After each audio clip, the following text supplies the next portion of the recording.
مصیبت کی برکت سے، تکلیف کی برکت سے آدمی میں ابدیت ظاہر ہونے لگتی ہے. اللہ میں کتنا محتاج ہوں.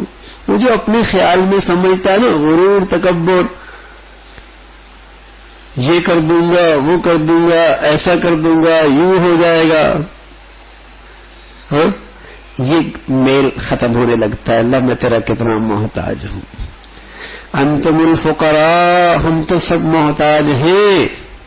صرف اس کی نظر کرم رہتی ہے، کچھ حالت ٹھیک رہتی ہے. نظر کرم ہٹائے، دنیا تماشا دیکھے. تو بھائی یہ میل کچیل، غرور، تکبر کا، عجب کا، یہی میل دور ہو جائے اچھا ہے نا. اچھا، ماں اپنے بچے کے جب میل دور کرتی ہے، بچہ روتا ہے نہیں روتا؟ یا ہم بھی روتے ہیں تکلیف میں؟ ہاں، ماں جب میل دور کرتی ہے، بچہ روتا ہے نہیں روتا؟ بتاؤ، شفقت کر رہی ہے، ظلم کر رہی ہے؟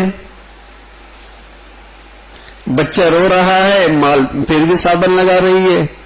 ظلم کر رہی ہے، شفقت کر رہی ہے؟ تو بھئی اللہ بھی تو شفقت کر رہا ہے. اگر غرور اور عجب کا میل نکل رہا تو یہ بھی اللہ کی شفقت کا انداز ہے. ابدیت چمکنے لگتی ہے، غرور، تکبر کا میل ختم ہونے لگتا ہے. رونا آتا ہے، لیکن بھائی روتے تو ہیں ہی.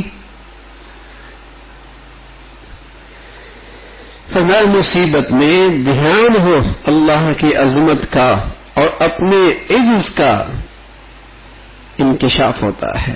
کتنا عاجز ہوں، اللہ کی کتنی بڑی شان ہے. مسلمان کسی مصیبت میں ثواب سے محروم نہیں رہتا.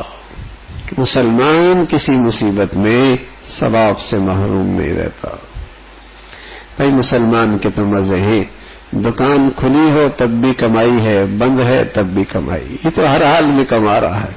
اس لیے رسول اللہ صلی اللہ علیہ وسلم فرمایا کرتے تھے، عجبا لامر المؤمن، اس مومن کا معاملہ عجیب ہے، اس کا تو معاملہ ہی عجیب ہے.